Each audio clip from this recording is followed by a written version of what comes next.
Thanks everyone for downloading this episode of the Nerdball Podcast. I'm your host, Lorenzo Melcher, coming to you live from my new studio in my parents' basement.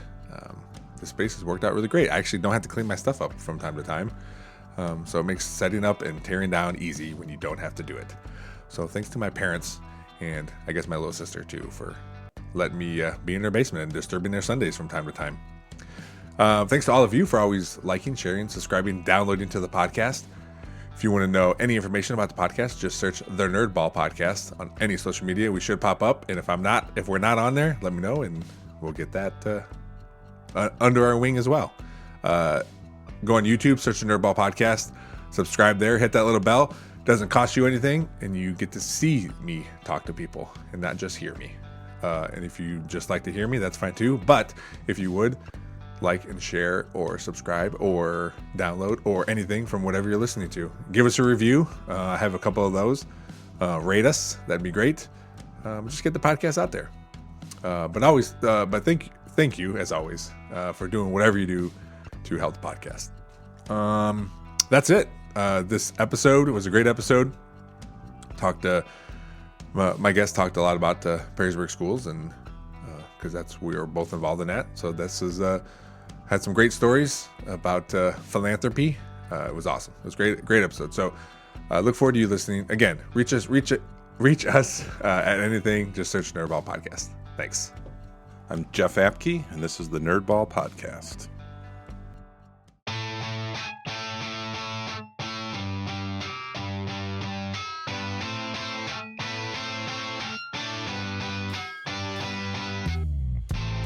This is the Nerdball Podcast with Lorenzo Melcher.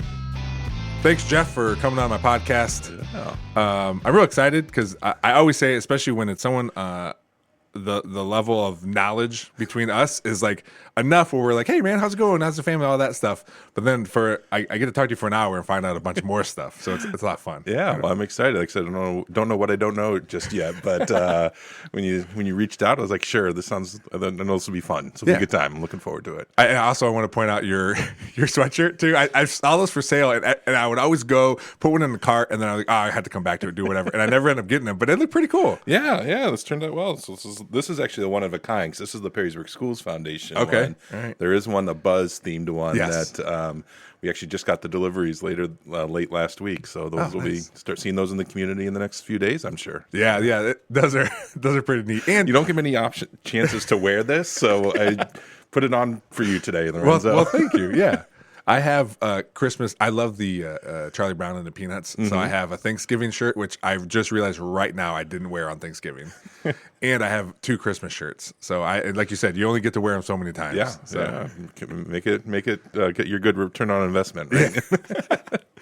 Well, Jeff, the first question I always ask people is, what is something you are nerding out about? Something you're really into, something that it's a hobby of yours, movies, cooking, whatever. It just can't be about your job. It's just something that you kind of can get away. It's like, hey, this is what I or we do. Yeah, it's interesting. I know you know it as a parent of young ones, and it's hard to find that time for yourself. So I think a lot of it centers around probably the interest of our kids, you know, and just so happens that my son, Wally, who's a 5th grader and 11 years old, is just as into college football and sports and so forth as I am. So we were sitting down yesterday trying to figure out how the CFP was going to, the playoff was going to break out. Yeah. And I thought I knew it, and he had it all figured out and worked out. So I know it seems like a cop-out, but just that idea of like what this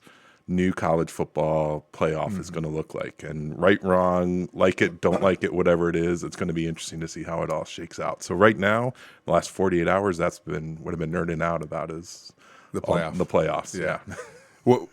When did you realize, like, oh, my kid also really loves college football?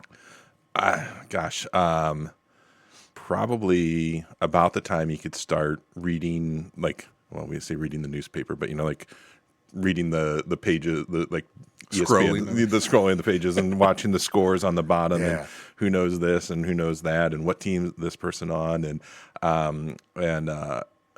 you know, again, you never want to project anything onto your kids. You want them to find their their passions and roll with it. And but it is so I would say he's 11. He's probably about after when he was about 5 or 6. Okay. I mean, any sport that he could, you can keep a score, you can take a time, you can have a ranking, a record. He is all into it. And so again, it's something I've always been interested in, but to see it through his eyes is pretty awesome. Yeah. That's why Mateo, my 13-year-old, is really into sports, and I can pinpoint it almost to the day is when I was like, oh, he really likes sports. It was during the 2016 World Series when at the time the Indians, they were called the Indians, were in the World Series, and we're big Indians fans, Guardians fans.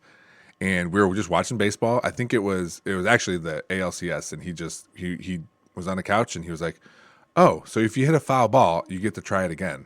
And I turned, I was like, yeah. So then we started talking more, and then he, like, one morning he woke up and he's like, did the Indians win the World Series yet? I said, no, bud, no. And then obviously they ended up going to lose it. But that, I can remember, I was like, all right, whatever happens from now, whether it's baseball or football or something else, and the sport thing will always be there. And I can kind of pinpoint, like, this is when it was. Because same thing, like, he would read things on the bottom on that little ticker and pick up stats or do whatever. And now, like, he got, because we're into baseball too, so we're in the hot stove time right now, and he's like, oh, so-and-so got signed. I go, I don't even know who that is. Yeah. Isn't it? It's crazy, isn't it? Yeah. And that's, while he was, he was in first grade. So I'm trying to think, it was I guess the year after COVID. So those years all run together. But the NCAA basketball tournament that year, Suggs hit the half court shot, or like against UCLA. Oh, yeah. Gonzaga, or against Gonzaga, I guess. He came down and he hit he was playing for Gonzaga. He hit the shot against UCLA to win the game. Yeah. And Jim Nance goes crazy. And Wally replayed that video over and over and over. He actually did it as part of the talent show at Woodland that year. He dressed up as Jim Nance and like recalled that shot. So I think kind of when is that moment? It was that NCAA tournament when he was in first grade. Was when I think just generally all things sports, everything. But I'm the same way.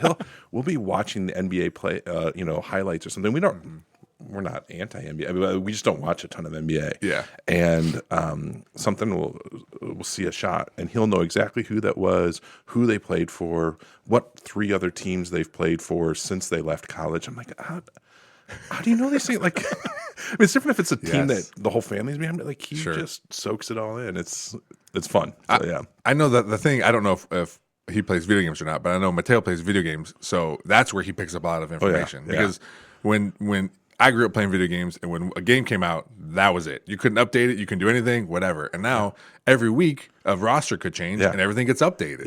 And that's really what kind of focuses him. Same thing. Yeah. Why NBA 2K and MLB The Show are his two go-to. So he knows who's the starting center fielder for the the Tampa Bay Rays. And I'm like, I have no idea, but he can tell you all their stats and everything. It is very fun though, because if I do have a question, I know almost a certainty that Mateo's gonna know the answer to it. Yeah. No, and luckily that carries over to schoolwork too, because he's a very good student. So whatever part of that brain is, it also works for there. Yes, for sure. So did you see the college football playoff rankings when because they just came out probably, I don't know, an hour ago? Yeah, on my day over here. So we recorded it. I remembered as we were going into church that we hadn't set it to record, so I loaded it up on my phone, hit record, and then listened to it on the radio coming home from church before coming over here. So it'll be interesting to see how it all shakes out. So we're big Buckeye fans. So that was our number 8, right? Number 8, going to host Tennessee, and then my wife's birthday is on the 20th, which was one of the options for the first game. So that was the second question is, are they going to play on the 20th or the 21st? Okay. Fortunately, they're playing on the 21st. So we can still celebrate Rachel's birthday, and then we can watch the Buckeyes. It doesn't have to be Rachel's birthday / Buckeyes. Yes. Nobody wants a slash after their birthday. Right. Well, that's cool. Yeah, I'm a Texas fan. Okay. So we were at a parade last night in Ida, Michigan. On my phone, we're watching the SEC championship game, and it's not very good reception. So it keeps like just spinning every once in a while, and then we don't even see the Georgia score to win the game. So I just see that it updates the score. I'm like, oh, they lost. Here we go. Yeah. But luckily, because that's only their second loss, they were going to make the playoff regardless of what happened. Yeah. It's just, but it kind of worked out as far as I'm concerned. They're number 5. If they win, then they play number 4, Arizona State, which I think is probably a good draw matchup for them. Yeah. So you get to I think that's wasn't necessarily a bad. You would still like to have that first round bye, but it wasn't a terrible setback. I don't think for them. So. No, especially because they're not. They don't play next week, right? They have a couple weeks off. Yeah, I think they play the 20th or the 21st or something like that. So a couple weeks. Yeah. So. But yeah, I'm excited too because it is one of those things that because I coach and I'm involved in football all the time, and now my son plays football. Like it is just one of those extra things. Like I think as dads, you probably grow up like, all right, I really hope my kids like these things, especially sports, because I love sports. It's like you do too. And then when they do, it's like extra. Yeah. Even my daughter. We're Cowboys fans. My daughter likes the Bills because my in-laws like the Bills. Okay. And my mother-in-law, and my sister-in-law, like every Sunday they get together and we will go with her, watch the game. And so I like her fandom and how she's into it as much as a 10-year-old girl can get into it.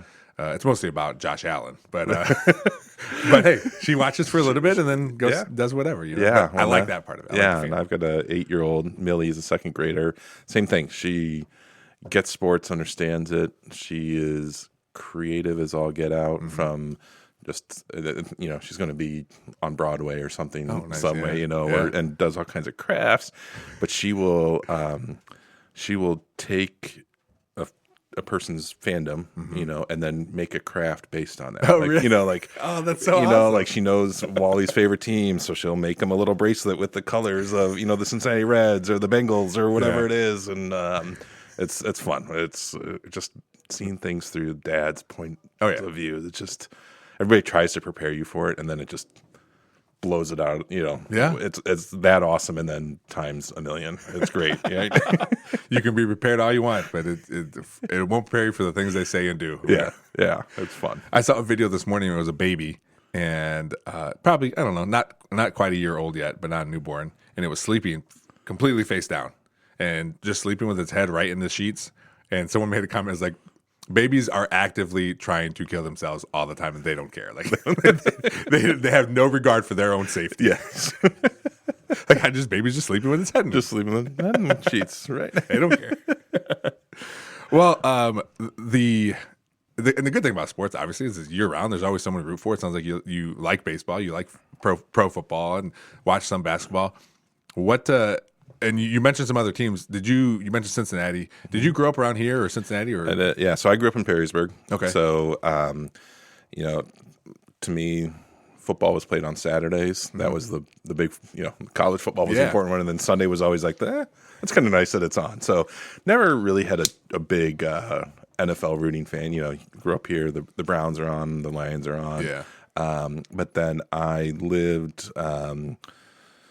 I guess in my late 20s, early 30s, I lived in the Cincinnati area, and that's where I met Rachel, now my wife, and her family's all in Cincinnati. So, and that was during the Carson Palmer, Chad Johnson, T.J. Ushmanzada, that era. So, kind of became a Bengals fan. And then like I said, my in-laws are all Cincinnati Reds fans and everything else. So that's that's my professional rooting area is probably down that area. But yeah, to me, the college sports, which let's face it, they're professional now anyways. But like that was always the key. The key stuff was the college sports, and the pros were always the nice little added bonus. Yeah. So you grew up in Perrysburg, you said. Yeah. What were you into in high school? Did you like sports in high school? I did. Yeah. So growing up, I played soccer, played junior jackets, all that stuff.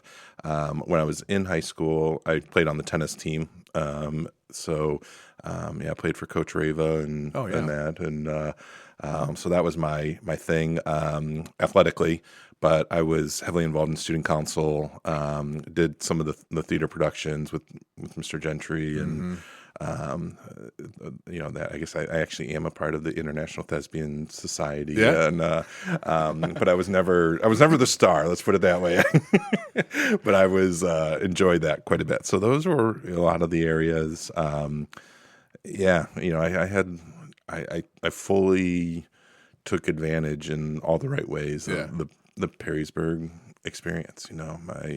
I sort of left here after graduation or after high school thinking, well, everybody grew up in a Perrysburg. You know what I mean? Like everybody went to the football games on Friday nights. Everybody had a Mr. Gentry in their life. Everybody had a Miss Drew. You know, like I just assumed that everybody had those same experiences, and then quickly found out that wasn't the case, right? I mean, that wasn't even the case here in Perrysburg. I've learned later as an adult, but it was, like I said, I had a great Perrysburg experience, and then was out of the area for a while and moved out east, came back in the Cincinnati area, then moved out east again.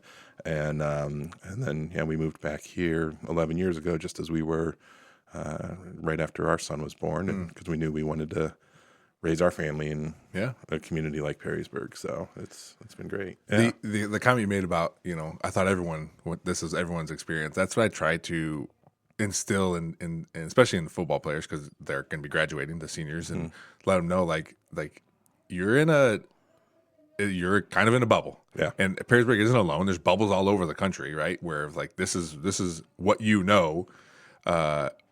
and I always feel like it's my job to be like, there are other things out there that you have to be aware of, that you might say something here that's fine because it's Perrysburg, but then you go somewhere else or do something where you're at that it's not fine. Yeah. Like you have to realize where you're at and what you're doing. And I think Perrysburg's come a long way in that kind of stuff. Absolutely. Yeah.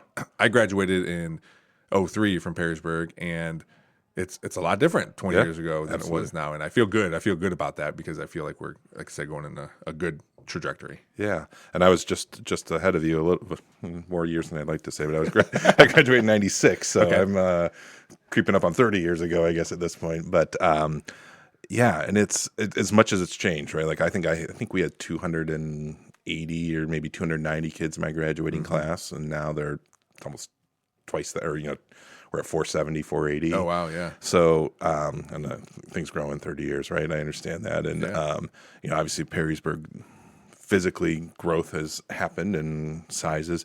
And that's it's just different, right? Not good, bad, or whatever. But, I think that it's a positive thing, because I think that indicates that there is something special here. People want to be here. People are excited to be here. People want to come here. And that's creates challenges, don't get me wrong, but I think it's a good thing. But what I love, we were talking about just before we started here, the parade the other night, what I'm really proud of, and especially now raising my family here, is that I don't think Perrysburg has lost that sense of community. Yeah. It's changed, but it's still there. You still have people that come out for parades, come out for festivals, come out for the games, come out for the concerts and the theater performances, and that's still here. Yeah. And I hope, I'm hoping that I'm trusting that that's not going to change drastically.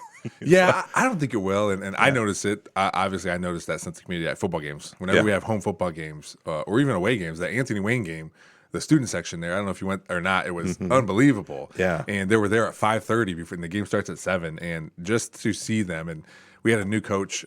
He was an assistant tight ends coach with me, Coach Sievers, and he teaches English at the high school. It's his first year here. He's from he was in Florida for a little bit, then from Georgia. He grew up here in Woodmore, but he came here, and I was like, I don't think you understand what this home feel is going to be like. Yeah. Like, and after we're talking about the very first home game we had here, it was like, yeah, you're right. It's a cool thing to have, and sometimes it's the same thing in that bubble. The kids don't realize not every home stadium is like this. Yeah. Not everyone comes to the game and hangs out, and it's, your family's there afterward and all that stuff. Like it's special. Yeah, it really is. And it's, and I think, if you don't see that, if you don't, I would say, not that you can't discover that if you've been here. I don't, that's not my point here. But I think, like, if you look at other places around our region, around our state, around other places, like, people would want, like, this is what other communities strive to have. And like you said, we're not unique. There's certainly Perrysburg type places all over the place, and I don't suggest that. And everyone is unique in its own way, but we are special, but we're not the only ones. So I know that, but I think that that's why people don't understand how. I shouldn't say people don't understand. I hope people appreciate just what an awesome community this is, and has been for, I don't know, decades. A long time, yeah. Well, I think people, especially, it's just like me and you that moved back here, realize that, and now some of my friends are friends with my kids, that with their kids. So, like, it's cool to see all that and to know like, oh yeah, I went to school with your dad or whatever. Like it's really cool to see all that. And I think one of the coaches just sent Marion local just won a state championship, like the 4th one in a row or something like that. And they talked about like there's so many sets of brothers, or there's so many generations that have gone through here. There's so many like all these things, and because it's a Division 7, it's small. It's but that's the same thing here. Like there are those things where like, hey, my dad played here, or in some cases, one of my friends, his dad and I think his grandpa all went to Perrysburg. So like it is cool to see that, because it's not the fact that people just don't leave. No, we leave, we see, we go out and do things, go to college, go away, do all that stuff. But in the end of the day, some people just are really comfortable here and they like it here and they want their kids to be raised here. And you can see that when people come back. Yeah, and when my wife and I, when we knew we wanted to come back closer to, we were living in Connecticut, and again, her family was in Cincinnati, mine was here. And we're like, we want to come back closer to family. Yeah. We didn't say it had to be Perrysburg. We didn't say it had to be Cincinnati. Columbus, Cleveland, wherever, something just closer. And then, so we started to look, and job opportunities came up. And obviously this one to come back and work at Perrysburg presented itself. And so as we're making our pros and cons lists and, all of that good stuff. So obviously we made the decision. My wife's not from here. She was certainly familiar with it, with me being from here and my family, and I think objectively, so obviously we had the connection. That's what put it on the radar. But I think even after being here for a year or two, those first year or two, I think we both were like, even if we had no other connection to Perrysburg, like this is the type of community that we were looking for. It just so happens that Maimi and Bappa were here, and and everybody else. But it's like, no, this is like, if we just thrown a dart on any place, and this is the type of place we would have sought out. So it's neat. Yeah. You got a Maimi too, huh? That's what my mom's a Maimi. Yeah. So when your first move away from here, was it for college? It was, yeah. Okay. So I left here in '96 and went to Miami University down in Oxford. Yeah. So I kind of went from one bubble to another bubble. Yeah. So, but even within that bubble, like I think again, as we talked about earlier, like began to realize how special the Perrysburg bubble was, because so I was there, and what'd you want to go to school for? So I was a political science and history major, and I've always had an interest in politics, and so I thought law school, right? Like that's what I was gonna. So I was gonna do. I was gonna go to law school. It's gonna work on Capitol Hill or in politics and do something to save the world in that right. And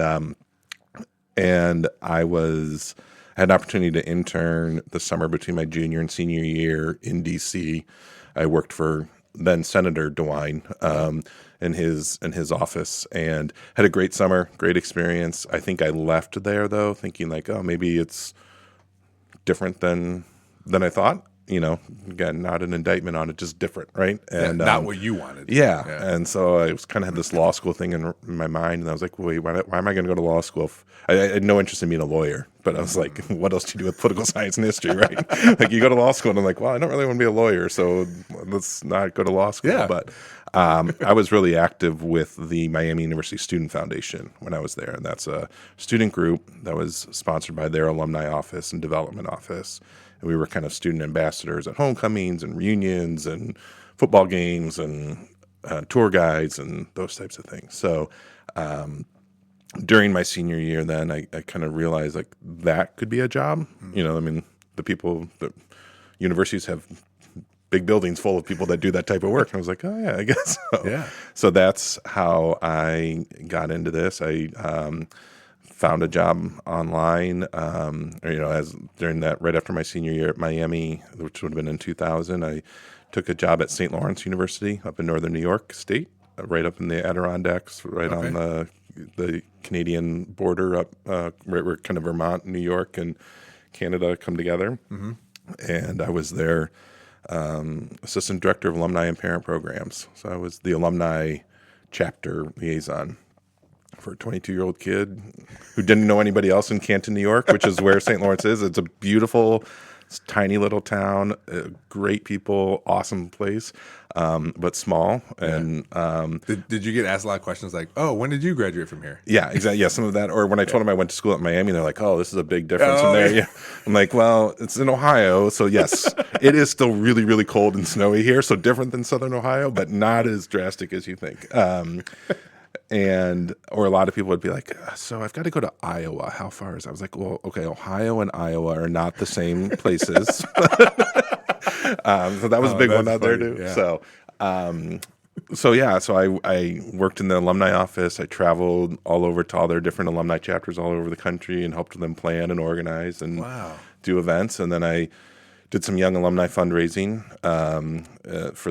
as part of that role too, and then worked my way up there doing more leadership fundraising, alumni fundraising work, and then so I was there for 5 years, and then was back for my reunion at Miami, actually my 5-year reunion, and was talking to somebody I knew from when I was a student that was part of the student foundation group, and he was like, "All right, when are you coming back?" I was like, "I don't know." And turns out they had just opened up a new division and were hiring people. So I got a job as a major gift officer back at Miami. So I moved to Oxford and got to be a townie for a while. And and again, kind of moving up through the fundraising world, now working with more major donors or, quote unquote, major gifts, campaign gifts. Met Rachel, who's my wife. She lived in the area. She's a teacher, so she was teaching in Cincinnati area, and so did that for 5 years, and then had a chance to go out to work at Pomfret School, which is a boarding school in Northeast Connecticut. Oh wow! With somebody I had worked with at St. Lawrence. I was just add, how did you find that? Yeah. So he had gotten a role as the vice president of external affairs at Pomfret, and said, "Hey, I need somebody to come out and run our development office." And so we did. We moved out there. It was great. Great experience. We were a little bit outside of Boston, about an hour from Boston, and a little bit from Providence, and a great opportunity there. Yeah. And then, like I said, is it hard to? Because at some point, I would imagine at your beginning, you're like, "Hey, I'm from the Alumni Foundation," and you're always asking for money. And is it hard to do? Like to just be like, "Hey, do you have some spare change to help us out here?" Yeah. Well, so it's interesting. I mean, that's I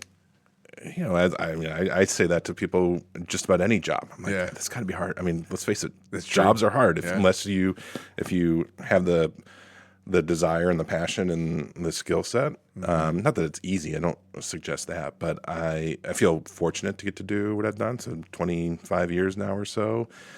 Supporting education in that way.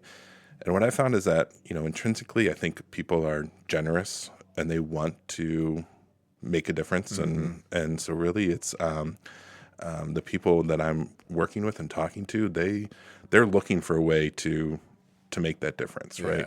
We're kind of like you're showing them here's way, from what I hear you're interested in X, Y, and Z. Well, let me, here's ways that we do X, Y, and Z, and your generosity can make a difference here, and let me show you how that happens, and the impact of that. And so, I mean, really, quite honestly, if you've kind of done the relationship part and the conversation on the front end, the ask is sometimes the easiest part, because then it's like, all right. Because you're probably, as you're asking, they're probably already handing you the check. Or whatever. Like I say, and they don't have those continued conversations if there's no interest. So yeah, you're right. Like they're like, thanks for calling. We'll check it later. And that's fine. And I tell people I have again over my course of my career, I've been very lucky and blessed to get to meet some people that have done really well, that have been successful and have the types of resources and it doesn't have to be major gifts. I don't mean it that way, but like, people could shove it under their mattress and keep it all to themselves, and that's their prerogative. But it makes me feel good about, again, I think that people genuinely want to make a difference. Yeah. And so just to see that, whether it's to the organization I work for or to, I don't know, any other entity or their church or the Red Cross or whatever it may be, like, it just makes me feel good to see that this, sometimes when you feel like society's going off the rails, you're like, wait a minute, let's bring it back. Most people are good and they're making a difference. So, well, to your point, the fact that, people are sometimes looking for things to do or helping, or they feel that pull to do whatever. It was when the Huskisson Center was getting open, you guys were selling lockers. You can put little plaques in the lockers. And I was like, all right, well, I'm going to see. It's a football locker room, so I'm going to talk to my football buddies and be like, hey, it started with a text, and then I created a GoFundMe.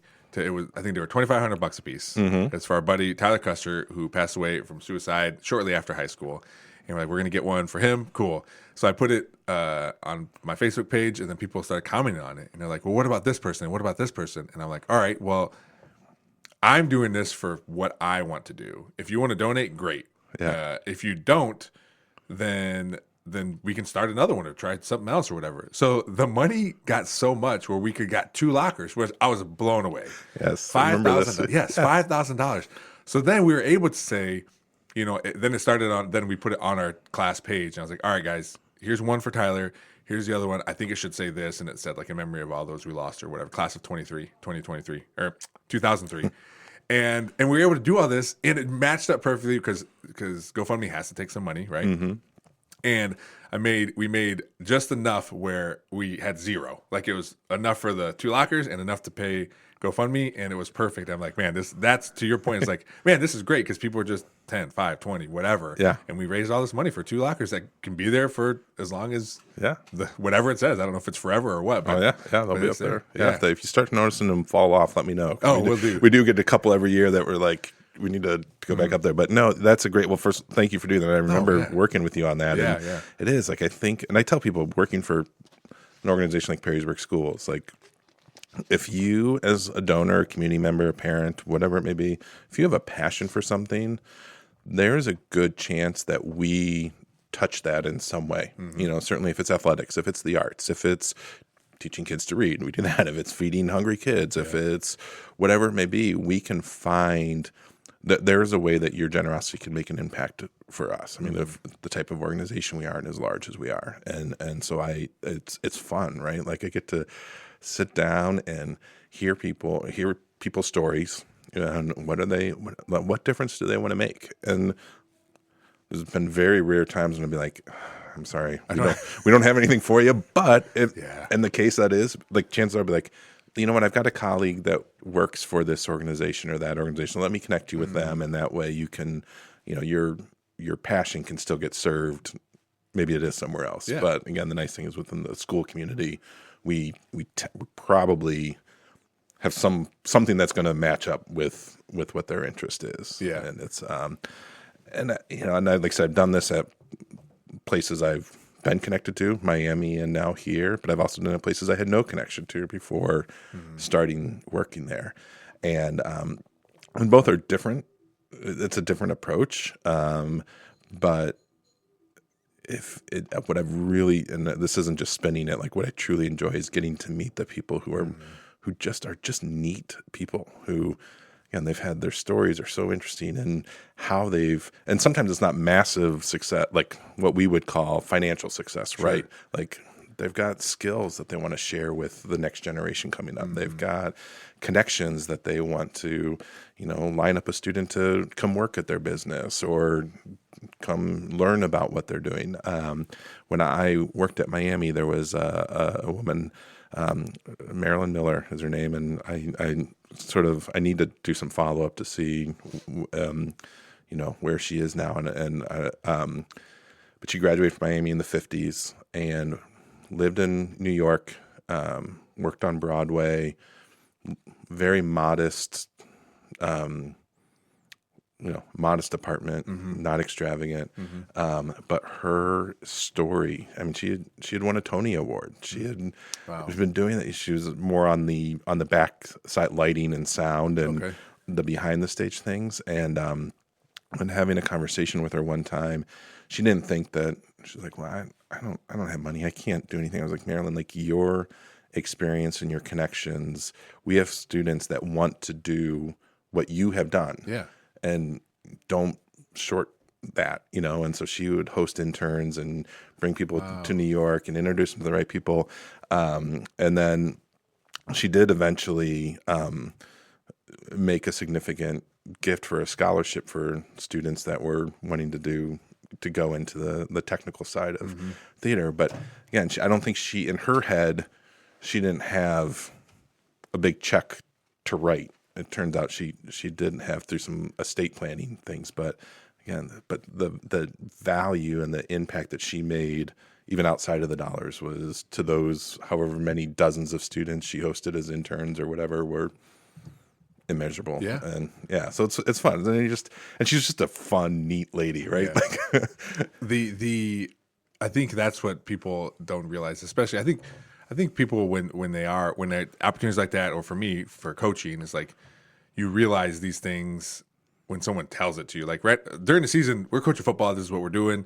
For me, I realize it because that's what I get most out of it is the relationships. Like I love the relationships with the players, with families, all that stuff. And I'll tell them if you want to have a relationship with me outside of football, cool. I'll leave that up to you. It's not my place to force a relationship with you. But if this is all it is, then that's fine too. But I like that part of it. And we had an assistant coach who, after our playoff loss, we were all, everyone's hugging and crying. We're all sad. And he came out to me and he said, like, I think this is his third year with us. He goes, he's still in college, but he's like, thank you for doing all this. He goes, I'm only out here because of you. Like you started it.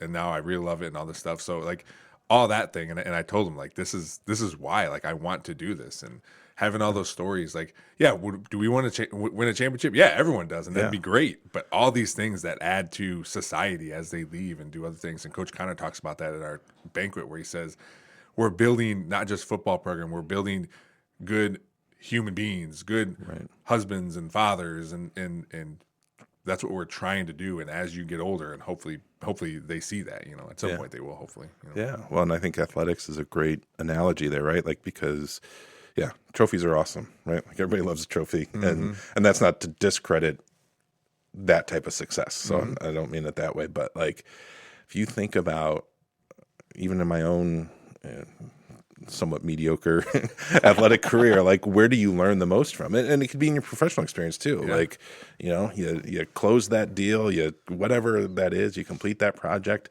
you learn a lot from that, and there's kudos and success to that. But a lot of times the learning curve, you're going to learn a lot more from when it didn't go the way you wanted it to. Yes. And you'd be like, that's what I'm going to change next time, or I should have done, if I'd done this 2 steps ago, it might have a different result. And so and I think athletically, you probably learn more from a first round playoff loss versus a championship run. Both are important. Yep. No, you're right. It is the failures that keep you learning. When everything's going right, you never second guess it, or you never sit down and like, all right, let's really analyze why we're the best, or why our company's doing good, or why we're the highest in sales. That doesn't happen until like, oh, we're not anymore? Well, what happened? Right. And then you study your opponent, or you study the other company or the firms or all these things, and that's what makes you better. Yeah. But like you said, those wins add to the fact that, okay, it makes it hurt less, but now we're open to all this other stuff. Yeah. I work for the Metro Parks, and we have a foundation there. We have a big philanthropy department and all this stuff. And I'm kind of involved a little bit because they use my shop to have tours and stuff out of it. And I got to go to a pretty important meeting where I was invited to. It was at this really exclusive club. There wasn't a lot of people going, and it really opened my eyes to like how this works. And sometimes it's tapping the shoulder of this person like, hey, you have a bunch of people that could possibly help. Now we need you to have them in and help. And I would imagine you guys do stuff very similar to that. Absolutely. Well, I don't know if you were with Allie. Yep. She's one of the best out there. So you have a good mentor there. She's phenomenal at what we do, and just a good person. But no, you're absolutely right. Like it is, the relationships that parents, graduates, whatever have, needs to be with the school and the institution, but you as a coach have that immediate connection, or a teacher or a theater director or band director, whatever it is. Yeah. So I work very closely with those folks to say, it's not, again, going back to like, you're not handing me your Rolodex so I can cold call a whole bunch of these people like that. And I think sometimes people think like, that's what's going to happen. And I try really hard. I hope that's not the perception, because I try really hard to be like, no, that's not the intention here. But it is like, if a player or a parent or a classmate of yours or whatever, just be like, my experience was awesome. What can I do? Yeah. How can I be connected? What can I be like? Those are the ones where I'm like, hey, love to have that conversation. Because again, we can talk to them and say, I hear that you want to give back, give forward, whatever way you want to look at that. And let's talk about what that looks like for you. And working with, again, all the coaches, the choir directors, the principals, whatever, be like, this isn't, if done right, which I hope we are, it's not a sleazy sales pitch. It's truly, again, these people, this is what they want. That they're raising their hand and saying, I want to do something, and we're just finding the way to help them with that. Yeah. And then ultimately helping kids too. I mean, that's the goal. That's right? The goal, right? Yeah. So a couple years ago, we had our 20th reunion, and that's what, like, I loved having my old classmates and teammates at the game on Friday and getting to talk to them. And I think I ran up there at halftime because I think we were playing Northview, and they weren't very good, or they haven't been very good. So I went up there at halftime just to say hello real quick. And but I was able, with the help of Mindy at Big Daddy Graphics, like get shirts made, and I had like our numbers on them for all the football players and stuff. And they got to go experience to be on the field and all that stuff. And it was like a cool thing to have them experience and see. And now just texting after our playoff loss, and it's cool to, like, they feel, and I had one, his name's Dustin Boffman, I had one like reach out to me and say, like, it feels good to feel connected because you're there talking to me and saying, like, I still feel part of it because you're there. And I want to, like, tap into that to say, like, hey, I even told them, whenever you want to come out to a practice or game, let me know. Whenever, I tell all my friends that, like, you guys played here at Perrysburg, you went to school here, and you don't have to talk to the team, but you can be there. And if you're in town, be around, and we'd love to have you out there and all that kind of stuff, because it's, again, building that community and making our program stronger and the school stronger and all that stuff. I like people seeing what we have to offer. Same thing at Metro Parks. Like, I always tell people, go there, experience it, talk to people. Yeah. Well, you're hitting on exactly what we have the motto: once a jacket, always a jacket, right? And it sounds corny and cheesy. Like, I get it. Well, you can't help. Like, it is what it is. It is. Sorry. Yeah. I mean, so we were out at Rick and Carl's tree farm yesterday, picking out our tree, and I had a Perrysburg jacket on, and guy, I'm getting the tree from, was like, do you coach at Perrysburg? I said, no, I don't coach, but I work at the schools. And he said, well, I graduated in 1977. I kicked the winning field goal against Maimi. And he recalled, like, every, like, every game they had, every play of that game. And I'm like, so here's somebody that almost, 45, 50 years ago, I guess, almost, like, remembers all of those things. And it was the same thing. I mean, I was like, have you been back lately? He was like, I don't really get there. I'm like, it's 8 miles from here, right? And I was like, come on back. Like, well, because that is, and it's not, there's not like I don't know. I hope that maybe eventually, like, he finds a way to give back in whatever way. But, like, this is, you only get one well, you really only have, like, one place that you graduate high school from, right? Yeah. Like, it should be special to you. I want it to be special to you for the rest of your life, because it's home, and it should be. So really trying to weave that into, and I know, and that's not just our office. I mean, I know the entire district, school district, tries to think that way too. Like, this is, they're here, they're Yellow Jackets. They're going to always be a Yellow Jacket. I always give Taylor Rogers a hard time on the social media. It's like, former Jacket, Marcus Blaze, or Joey Blaze, and I'm like, no, there's no such thing as a former jacket. Yellow Jacket, Joe Smith has gone on to do these great things. There's no such thing as a former Jacket. Like, even if they graduated 30 years ago, they're still You're right. And even, and even talking to the tree farm guy, like, at some point you said, like, maybe this leads to something else, but also maybe it's something as simple as, like, he either calls you up or calls someone from the school, like, hey, I have a couple trees I want to donate. Does anybody need trees? Yeah. But it's people don't even realize. Same thing with just their time, but they don't realize how small these things can they can feel a part of it, of something, whether it's monetary or your time or And then and reverse of that too, right? Like I'm already thinking like, okay, we need to. So as Rick Johnson, one of Rick and Carl, he's Rick, right? Like Perrysburg guy. I'm like, we want to highlight that he owns this tree farm, because like if you're just randomly looking for a tree and you're like, well, I could go here, or I could go there, or I could go support a fellow Jack, and I'll go there, like if all the other things being equal. So, so it's kind of, we really want to build that network and connect people with truly, and it makes it sound transactional. I don't mean it that way, but like I'm sure you feel the same way. Like if you knew that you could support another Perrysburg graduate and maybe it was 20, 30 years ahead of you, or I don't know, any other random place, you'd probably be like, well, I'm going to go here. Well, it's very similar to I go to certain places because I know they support schools or like their schools, or I always go to Big Daddy Graphics for stuff because their kids, I graduated with their kids, and they've always helped me out with things, and because why would I go anywhere else for that particular thing? But it would work for a bunch of stuff. Rex and Mindy are awesome. They're just, again, fun people, but just awesome community members. Well, I had a long sleeve shirt on that. Speaking of fundraisers, that Jackie Durr in a STEM class at the junior high made, and the football player's like, "Where'd you get that from?" I go, "It's a STEM class. It's a fundraiser. I'm just supporting the school. That my kid actively is in STEM right now. Like, why wouldn't I support what they're doing? Whether he made the design or not, it's his school, it's his class. So that's why I want to do that kind of stuff. So I have a lot of clothes from fundraisers because I feel the need.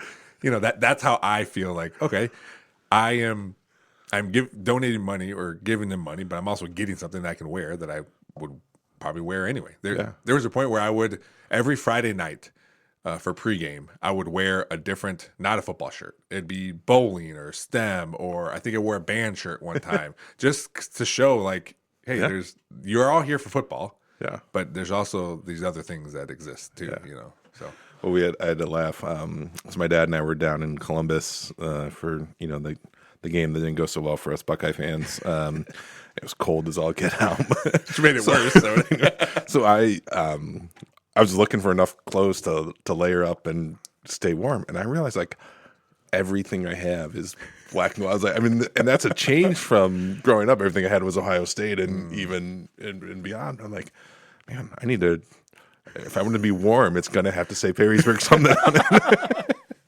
You know what? I bought a brand new jacket because the winter jacket I used to wear is from probably 10 years ago. It's when I coached junior high track, so it had Perrysburg on it. And then I found a good jacket at Costco. My wife's probably making fun of me. She's like, because I came home and go, look at this jacket, $30 for this jacket. Wore it last night, real warm. Very first thought I was like, I bet I can get this embroidered. Yeah. But that's the same thing. Like, because I'm involved and I like to buy all these things, everything I have is Perrysburg. Yeah. And I, it's either Perrysburg or Metro Parks because we get a lot of shirts and stuff from them too, where we can buy things from there. But yeah, it is so ingrained in me. My first thought was, this black jacket's just black. I'm going to embroider it with the Perrysburg logo. So full disclosure, I was kind of doing a similar process, ordering some gifts for other people, and then was like, I should really get a jacket, something that's not Perrysburg. And then I started going through, and I almost ordered a black one. I was like, no, don't order a black one. You already have enough. Like, get it in blue or beige or brown. Like, you need something besides black, Jeff. You know why I always buy black or gray is because in my brain, I'm like, all right, if I get this, I got to be able to wear it on a sideline or at a game or at something. And I want to have our colors that are represented in whatever team. So I have to. I can't help it. God, and I cannot ever buy anything in blue. I will never own anything in blue because I'll get in trouble. Yes, I'm with you on that. I have one pair of shorts that are blue, and I really only wear them around the house, but they're from my dad's high school. Okay, so they were having a fundraiser, and I bought some stuff from them. So that's the only blue stuff I own, and one of their hoodies as well. But again, I don't leave the house. Yeah, and at least they're the Wildcats. So if I do go out, I was like, what high school did your dad go to? It wasn't one that starts with A and W doesn't. No. Like, it was in Texas, so it was way far away from any other blue school. That's safe. Yeah. But it is fun to be a part of this community. It was, hearing you talk about, because I'm sure you have hundreds of stories of people saying like, oh, I'd love to help out, or I'd love to give back, or I'd love to do all this, and I don't know how, which I'm sure gets you and your team just working like wheels turning, like, all right, what can we do? And I'm sure there's a lot of stuff that you created or found out, like, hey, we have a lot of interest in this. Why don't we do something with this? Absolutely. Right? Yeah. So we always tell people sometimes it's, we have over the last 6 years, we've averaged a little over we've raised over $6.25 million in the last 6 years. So we're averaging about $1 million a year over the last 6 years for classroom grants, physical, capital updates, scholarships, whatever, a whole bunch of different things. But so sometimes it's the school district, or we're saying, hey, we have a need for this. Let's go find people that would want to support something that an idea we've generated. Sometimes it's the donor coming forward and saying, hey, I'm interested in this. My buddies and I are interested in this. What can we do? So then we match, try to fit the pieces together. And then, but a lot of times it is kind of sprung up by the teachers, the students, the one teacher saying, hey, I noticed this in my classroom that is missing or could be better, or if we could just have this, I know our kids could take off. So that's probably, I'd say 50% of what we do is it's kind of bubbles up from the boots on the ground, if you will. And those are a lot of fun too, because you're like, they're the one, or coaches or whatever. I mean, you know it. You're there every day at practice. You know what is missing or what could be better if we had this or that. And teachers, they're right in there, and they bring that forward, and they're like, yeah, that's genius. Let's do it. And then it starts to click. Like, okay, well, I think this family, I think those people, I think I just had this conversation last week with this business that was talking about something very similar to what you're needing, and let's make the connection. So that's the fun part of the job, is being able to, I don't know, air traffic control, I guess, in some ways. Like, and sometimes it doesn't work, right? Like sometimes the teacher says, oh, I'd love to have this. I'm like, okay, we're going to try. We'll see what we can do.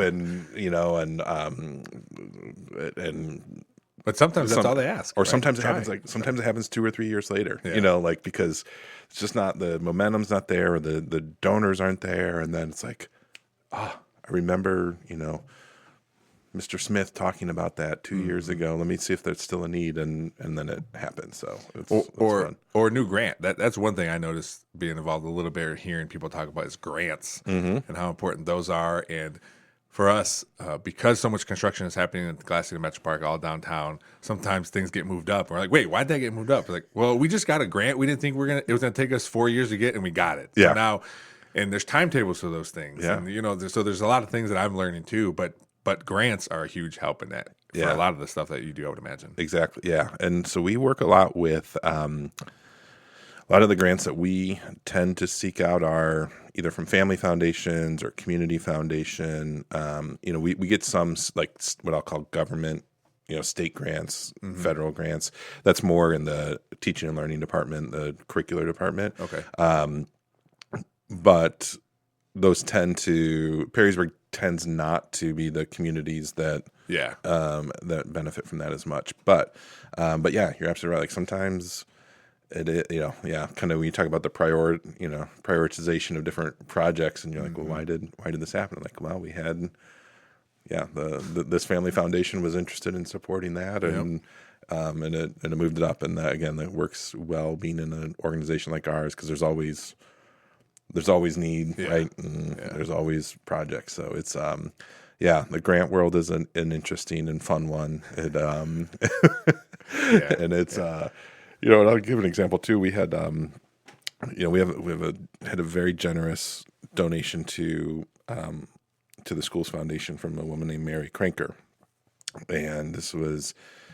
Well, she passed away in 2017, and then it kind of all got finalized in 2019. But we had a relationship with her, had been introduced to her. She was a Perrysburg graduate from the class of 1935. Wow. And lived in Perrysburg her whole life, and had quite the estate by the time she had passed away. And so we had some conversations, talked to her about making a provision in her estate, and lo and behold, she did, and we were the benefits of that. But the initial conversation that we had with her is, so her gift is directed to the arts. And she was like, I have been supporting the arts in Toledo my entire life. She's a big benefactor at the Toledo Museum of Art and the orchestra and all of these great things. It's just wonderful. And she goes, I never really thought. And so after the Churchills had made their gift to put the track in at high school, she had seen that, and she said, I never thought that I could be doing something for the arts here at Perrysburg. And so it was neat because we got to have this conversation with her and talk to her about all the ways her generosity could make an impact. And here every day, and we teach 800 kids every day about art. And so she did her gift. It's an endowed fund that generates about $100,000 every year forever. Wow. And it goes there. I mean, so you talk about like that type of impact, like the way that a gift like that moves the needle at Perrysburg schools is just amazing. And to see her, unfortunately she passed away. It was in her estate plan. So I trust that she's witnessing it in maybe some other ways, but I know in her heart that she knew that it was gonna it'll be going on forever. So she's already 100 years, almost 100 years out from when she graduated from Perrysburg, and the next 100 years worth of kids at Perrysburg are going to be benefiting from her investment back in 2017. So, wow. Yeah. That's awesome. Yeah, that's awesome. And we'll end with that story because that was great. It just highlights like what something can do. It could be something small or something big, and what people can do to help out. So, Jeff, I appreciate you coming on the podcast. This is awesome. Hopefully, I'll put a link to the foundation too. Yeah, absolutely. If there's other links or something you would think people would want, send those to me. Just text them over to me. I'll throw them in the links to the podcast. So, absolutely. Thanks, Jeff. I appreciate all you do. Thank you. Thanks for downloading this episode of the Nerdball Podcast. If you want to reach out or be on the show, just search the Nerdball Podcast on any social media. If you want to email us, that is thenerdballpodcast@gmail.com. And of course, there's always YouTube, so you can go on there, subscribe to the Nerdball Podcast, and watch the podcast every week. As always, thanks to Real JP Multimedia, Cuddlefish Graphics, Big Daddy Graphics, and Perrysburg Junior High STEM Lab for always supporting the podcast. Thanks for listening. We'll see you next time.